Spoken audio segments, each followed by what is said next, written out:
오늘 아침 예수 그리스도의 부활의 은총이 성도들 가슴가슴마다 충만하기를 바랍니다. 사망 권세를 짓밟고 승리하신 주 예수 그리스도의 부활의 감격이 여러분의 가슴 속에 넘쳐 흐르기를 간절히 기원합니다. 가난하고 병들고 고난과 틱탁받는 우리의 민족과 지구촌에서 하늘나라를 사모하는 모든 성도가 부활하신 주님을 만나 배우는 은혜의 시간 되기를 간절히 축복합니다. 지금부터 2024년 전 우리 예수는 로마의 식민 통치를 받는 유대 땅 베들레헴 나국간에서 태어나셨습니다. 주는 태어나자마자 헤롯의 칼날을 피하여 나상 수천리 애굽으로 피난했던 사건이 있습니다. 주는 산세가 될 때까지 가난하고 천대받는 목수의 아들로서 자라면서 일해 오셨습니다. 그분은 나라기를 이렇게 말씀하셨습니다. 여우도 굴이 있고 공중에 나는 새도 질이 있지 나는 인자는 너리 둘 곳이 없다고 말씀하셨습니다. 그분의 공생의 3년을 지쳐놓은 분들이 알아주지 않는 정처없는 설교자로서 지냈습니다. 그분은 자신을 드러내기 위해서 한편에 설교한 건도 낸 일이 없었습니다. 그 높은 관직을 가진 적도 없었습니다. 그는 따뜻한 가정을 소유하신 일도 없었습니다. 그는 큰 도시에 나가서 세상에서 출세하여 일원을 떨칠 그런 기회를 엿보신 적도 없었던 분이었습니다. 그는 그가 태어난 그곳에부터 200마일 이상을 여행하신 적도 없습니다. 그에서 지체 높은 분들의 신인장도 그는 닿기를 원했던 일이 없었습니다. 육신의 형제들도 그를 경외하지 않았고 가까운 제자들마저도 예수님의 나옴을 알아주지 못했던 것입니다. 바리새인과 사두개인과 제사장 서기관과 장로들은 예수를 수없이 괴롭히며 죽일 기회를 엿뒀던 일들이 있었습니다. 예수는 사랑하는 제자들에게 배신을 당했고 다른 제자들은 다 그를 버리고 도망가 버리고 날았습니다. 딜라들은 결국 그에게 억울한 누명을 씌워서 갈보리 산으로 끌고 가서 거기서 십자가에 놓닥겨 죽겠던 것입니다. 성경은 말하기를 그가 죄가 없으신 분이라고 이렇게 말씀합니다. 히브리서 4장 15절에 보시는 우리에게 있는 대제사장은 우리의 연약함을 동정하지 못하실 리가 아니요 모든 일에 우리와 똑같이 시온을 닫으신 이로되 죄는 없으시니라. 그는 죄인을 구원하기 위하여 사람의 노명을 잊고 이 세상에 오신 하나님이었습니다. 그는 하나님의 본체였습니다. 그 크시고 높으신 위대한 왕으로서 오신 분이었습니다. 그는 길 잃어버린 자를 구하기 위하여 세상에 오신 하나님의 어린 양입니다. 그래서 침례 요한은 이렇게 증거합니다. 요한복음 1장 29절에 보시는 이튿날 요한이 예수께서 자기에게 나오신을 보고 이르되 보라 세상 죄를 지고 가는 하나님의 어린 양이로다.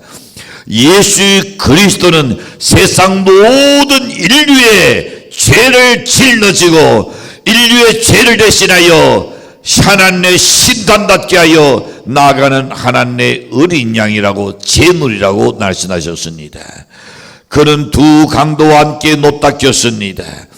그 너무나 괴로운 나머지 그는 이렇게 고백합니다. 나의 아버지 나의 아버지 어찌하여 나를 돌이셨나이까라고 절규했습니다. 그가 운명했을 때에 성소의 휘장이 찢어졌습니다. 백부장도 많은 사람들도 그의 운명하는 모습을 지켜보았습니다. 군병들은 예수의 죽음을 확인했습니다. 요한복음 19장 33절에 가서 보시면 예수께서 이르시되 이니 죽으신 것을 보고 다리를 꺾지 아니하고 그랬습니다. 그 중에 하나가 창으로 옆구리를 찔러서 거듭 확인해 보았습니다. 우리 예수는 이렇게 하여 죽었습니다. 정말 슬픈 일이었습니다. 땅을 치고 통곡할 일이라지 아니할 수 없습니다. 그때의 아리마대 요셉은 빌라도의 허락을 받아가지고 유대인의 장례 돛대로 그 동산의 새로운 누던에 자기를 위하여 준비한 그 누던에 예수님을 장사 지냈더라 그랬습니다. 이렇게 하여 예수님의 노수던 이 세상에서 볼 수 없게 되었습니다. 그러나 사랑하는 성도 여러분, 예수님은 산란에 다시금 살아나셨습니다. 그 누던을 닥차고 부활하셨습니다. 예수는 죽었다가 다시 살아나신 것입니다. 안식 후 첫날 새벽에 주님을 산호하는 여자의 성도들이 예리한 향품을 가지고 누던을 찾아갔을 때에 누던에 그 돌이 이미 옮겨져 있었던 것을 봅니다. 그들은 또 예수님의 시체를 도저히 못했다고 증언하고 있습니다. 그들은 예수님의 시체가 없어진 것 때문에 근심하고 있었습니다. 마침 그때에 찬란한 옷을 입은 두 천사가 나타나서 그 여인에게 이야기합니다. 어찌하여 산자를 죽은 자 가운데서 찾느냐? 그가 여기 계시지 않고 살아나셨느니라. 그렇습니다. 예수 그리스도는 산자입니다. 산자를 죽은 누던에서 찾을 필요가 없는 것입니다. 예수는 산란에 부활하셨습니다.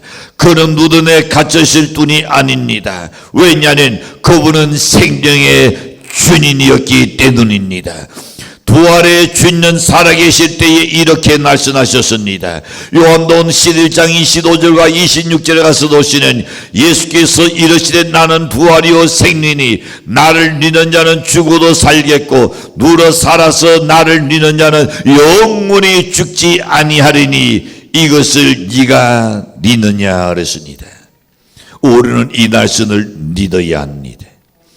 사랑하는 성도 여러분, 우리는 이 엄청난 예수 그리스도의 부활 사건을 기념하면서 몇 가지 배워야 할 교훈이 있다고 생각합니다. 예수 그리스도의 부활은 우리에게 무엇을 과연 가르쳐주고 있는가?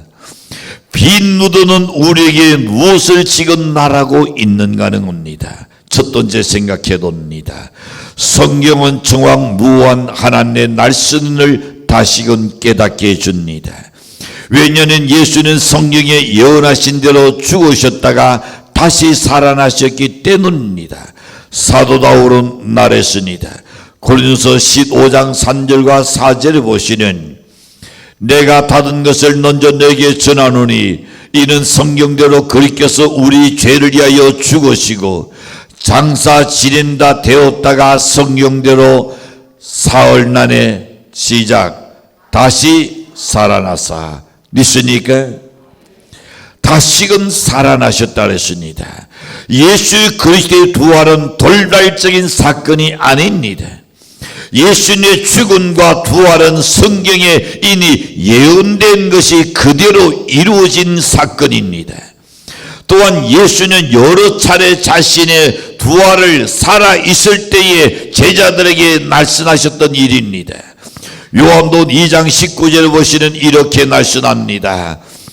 예수께서 이르시되 너희가 이 성전을 헐라 내가 사흘 동안에 일으키리라. 예수는 자신의 몸을 일컬어서 성전이라 그랬습니다. 우리 성도들 향하여 너희는 너희 가운데 하나님의 성령이 계시는 하나님의 성전인 줄 알지 못하느냐 그랬습니다. 우리의 노는 우리의 논이 아니라 하나님의 성령이 거주하시는 하나님의 성전이란 말입니다. 그래서 예수님께서 이 성전을 헐라 너희가 나를 죽여봐라 그러나 내가 사흘 만에 다시 일어나리라. 할렐루야. 그 부활의 새벽에 두 천사가 누둔을 찾아간 여인에게 이렇게 이야기했죠. 누가복음 24장 6절과 7절에 보시는 여기 계시지 않고 살아나셨느니라.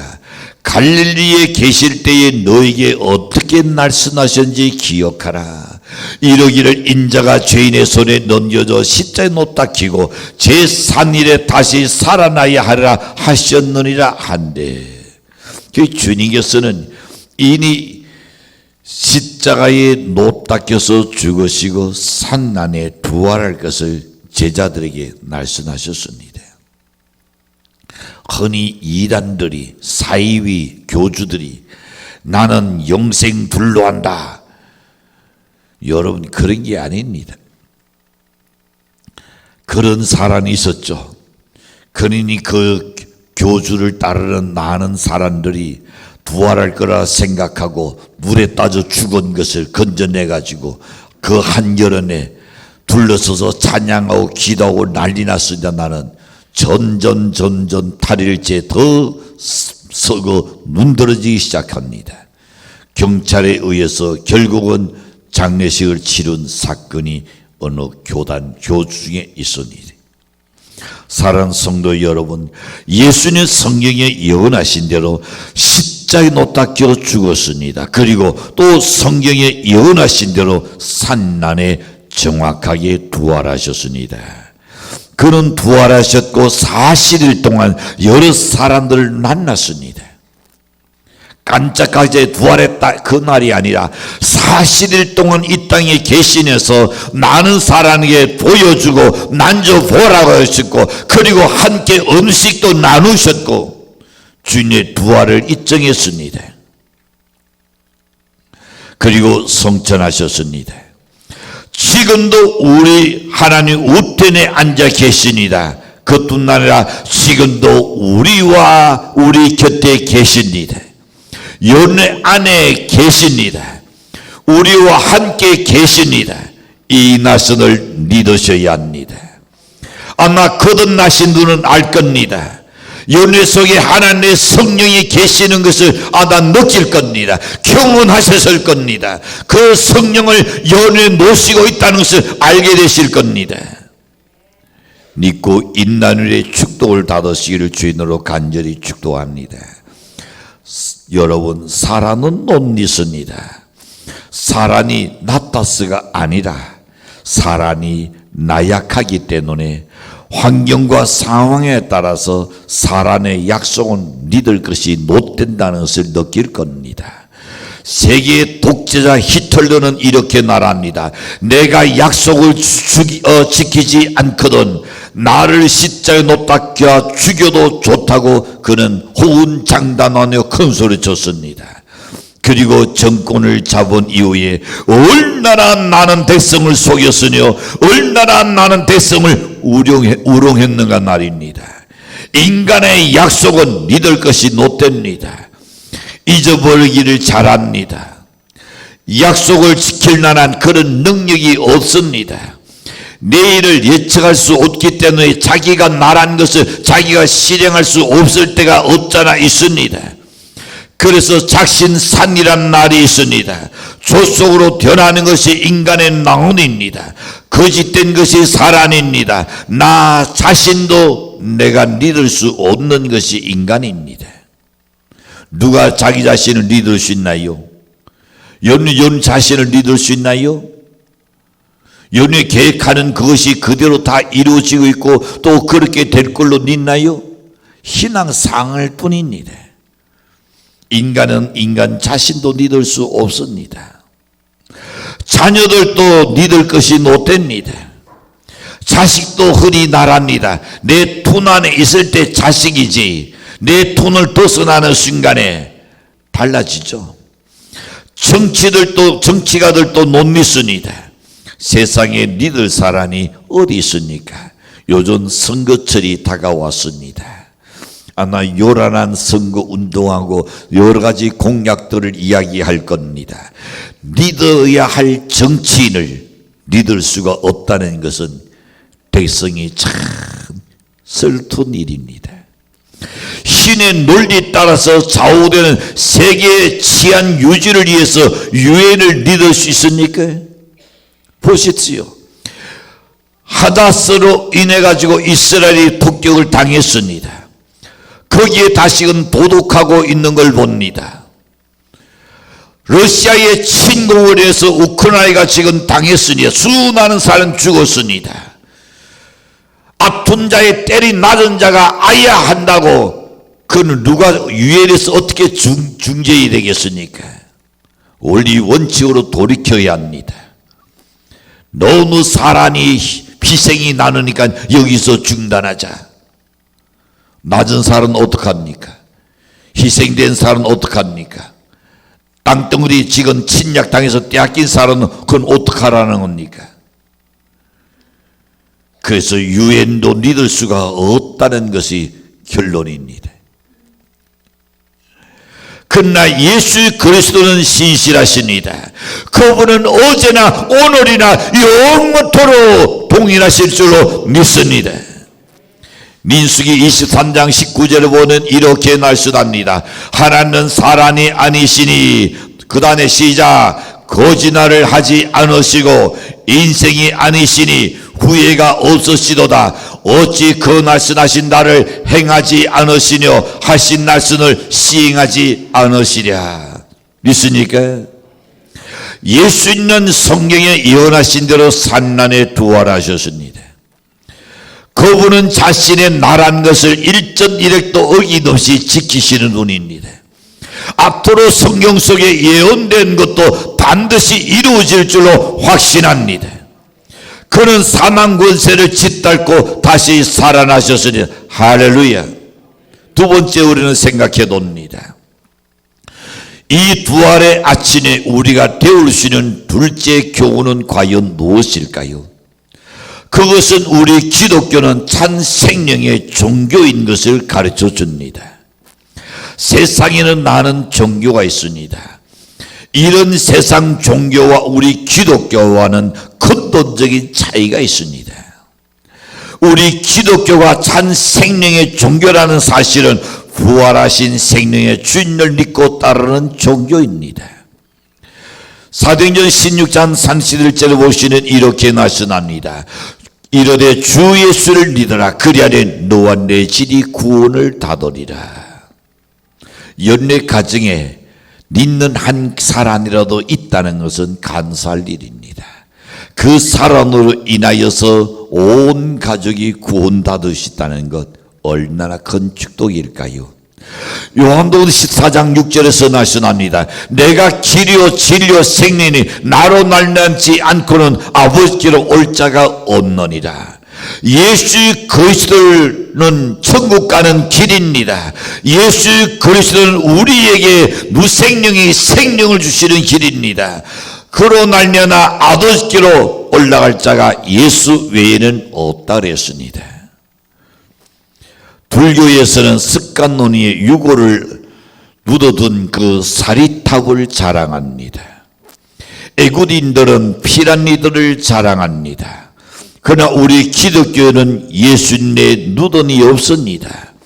예수님이 죽었을 때에 그 시체를 장사 지냈던 그 누던은 지금도 여전히 비어 있습니다. 왜냐하면 그가 사흘 만에 부활했기 때문입니다. 안식 후 첫날 새벽에 여자들이 누던을 찾아갔을 때에 누가복음 24장 3절에서 보시는 주 예수의 시체가 보이지 아니하더라 그랬습니다. 다시금 누가복음 24장 6절에서 보시는 그가 여기 계시지 않았다 그랬습니다. 살아나셨느니라. 여러분, 이것은 역사가 증명하고 있습니다. 이거는 세계의 역사가 부인할 수 없습니다. 예수 그리스도는 역사의 중심입니다. 역사가 뭡니까? 영어로 히스토리어입니다. 무슨 이야기입니까? 그냥 역사니까 여러분 히스토리라는 단어를 씁니까? 그렇다면 여러분 한 번 더 생각해 보십시오. 히는 남자의 대명사입니다. 스토리는 이야기입니다. 그 남자의 이야기가 역사인데 예수 그리스도 탄생을 기점으로 해서 BC 그 다음에 AD와 BC가 나누어졌습니다. 누가 그렇게 하자가 아니라 세계가 공통적으로 나누어졌습니다. 단기 쓰던 우리나라도 소아 쓰던 일본도 모두가 예수 그리스도의 탄생을 기점으로 해서 BC와 AD로 나누어진 것을 봅니다. 왜? 예수 그리스도는 역사의 중심이요 역사의 주인이기 때문인 줄로 믿으시기를 바랍니다. 예수님의 누더는 텅텅 비어 있었습니다. 왜냐하면 예수는 살아나셨기 때문입니다. 생명의 주인은 부활하신 겁니다. 예수의 누더는 잠드실 뿐이 아닙니다. 예수는 그 누더에 갇혀 있을 뿐이 아닙니다. 왜냐하면 그는 찬 생명이기 때문이요 찬 부활이기 때문입니다. 예수님께서 이렇게 말씀하셨습니다. 요한복음 11장 25절부터 보시면 예수께서 가라사대 나는 부활이요 생명이 나를 믿는 자는 죽어도 살겠고 누러 살아서 나를 믿는 자는 영원히 죽지 아니하리니 이것을 네가 믿느냐. 이것을 믿으시기를 바랍니다. 예수 그리스도를 살아서 믿는 자는 영원히 죽지 않은 영생의 나라에 이르게 되지나는 그러나 믿지 않은 자는 영벌에 갈 수밖에 없다 그랬습니다. 예수께서는 죽음이 없습니다. 그는 생명의 창조주이기 때문입니다. 그에게는 누더는 있을 수 없습니다. 그는 부활했기 때문입니다.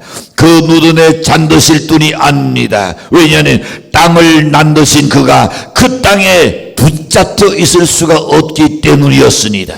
사랑하는 성도 여러분, 우리는 감사하시기를 바랍니다. 우리가 믿는 예수님이 부활하셨기 때문입니다.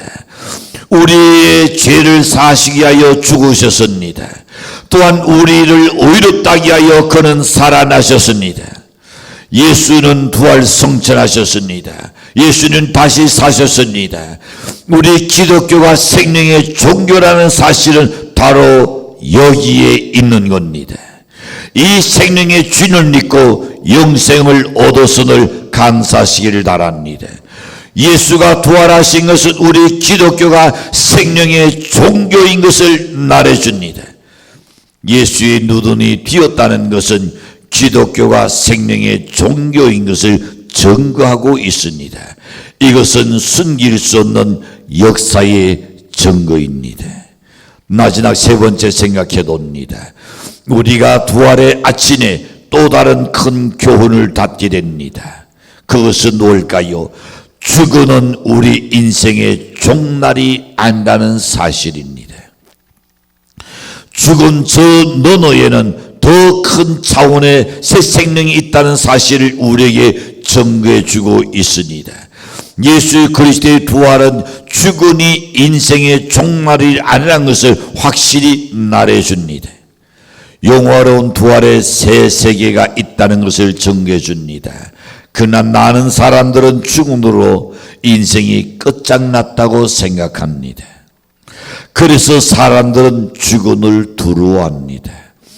그래서 사람들은 죽음을 저주합니다. 그래서 사람들은 죽음을 싫어합니다.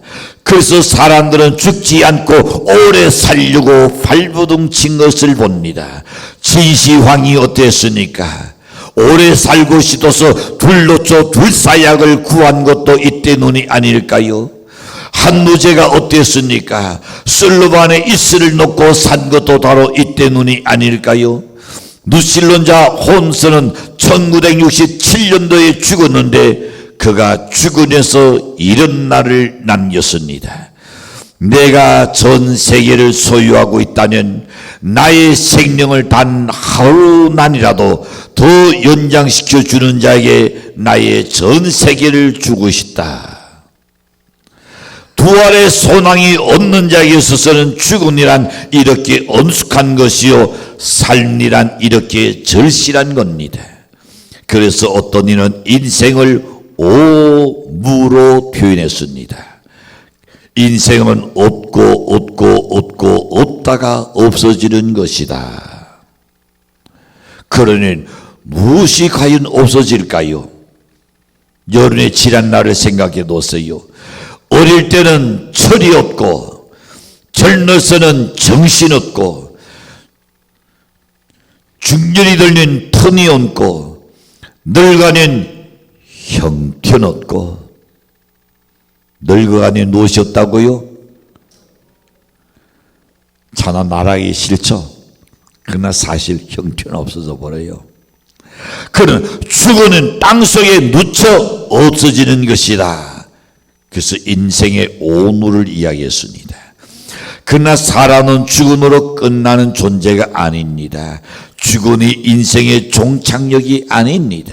죽은 저 너머에는 영화로운 부활이 있다는 것을 믿으시기를 축복합니다.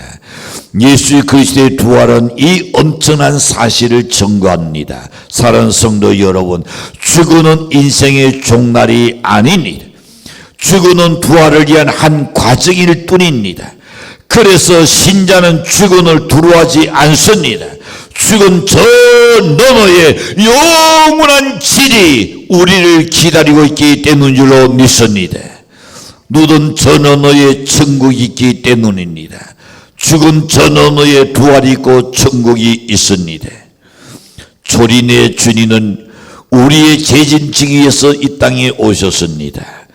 그러나 이제 두 번째 오실 재림의 주님은 우리를 영원한 천국으로 데려가기 위해서 반드시 오십니다.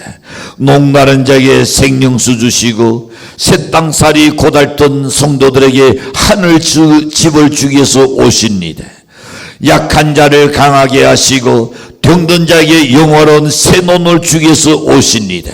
죄된 세상 바로잡고 공의로 얼룩진 세상을 새 하늘과 새 땅으로 창조하기 위해서 다시 오십니다. 고난당하는 자를 신탄하시고 억울한 자를 위로하기 위해서 다시 분명히 오십니다. 주님 오셔서 상한 갈대를 돋드시고 꺼져가는 신지도 성령으로 채우실 줄로 믿습니다. 주님 오셔서 멸시받고 천대받고 내놨고 갇힌 자에게 자유를 주십니다. 주님 오셔서 눌실른 자를 반드시 심판하실 겁니다. 주님 오셔서 독재자를 철장으로 드사 그들을 지옥에 가둘 것입니다. 진실로 그날은 머지 않았습니다. 역사를 본다는 그날이 머지 않았다는 것을 알게 될 겁니다. 지금 세상 돌아가는 일들이나 성경에 이미 기록되어 있는 이 예언서를 본다면 세상 종날이 그리 멀지 않았구나. 어느 한 놈이 미쳐서 단추 하나 눌려버리는 순간에 끝난다는 것을 알게 될 겁니다. 주님께서 내가 속히 오라고 말씀하셨습니다. 그 주는 약속은 지금도 이루어지고 있습니다. 사랑하는 성도 여러분, 닭은 울지 않아도 새벽은 오기 마련입니다. 꽃샘 돈추위가 아무리 기성을 부려도 봄은 오기 마련입니다. 힘내십시오. 소망을 굳게 잡으십시오. 새 시대는 도래하고 있습니다. 영원한 부활의 아침은 우리한테 지금도 도래하고 있기 때문입니다. 사랑하는 성도 여러분, 날선을 간추려 낮추려고 합니다. 십자가에서 죽으신 예수는 다시 살아나셨습니다. 그는 사망을 이기고 부활하셨습니다. 그런즉 그를 믿는 성도는 죽어도 산다고 분명히 약속하셨습니다. 누더는 생리신 예수 그리스도를 가둬놓을 수 없는 것입니다. 예수의 누더를 덮고 있었던 큰 돌은 그 안에 있는 생명에 비교한다는 그야말로 조약돌에 불과한 줄로 생각합니다. 그 조약돌은 생명이신 주님을 가로막을 수가 없었던 겁니다. 결국 예수 그리스도는 부활하셨고 그 무덤은 비어 있었습니다. 이 뒷무덤은 우리를 일깨워주고 있습니다. 이 부활의 은혜와 축복이 고난당하고 내 동족의 가슴마다 차고 넘치기를 축복합니다.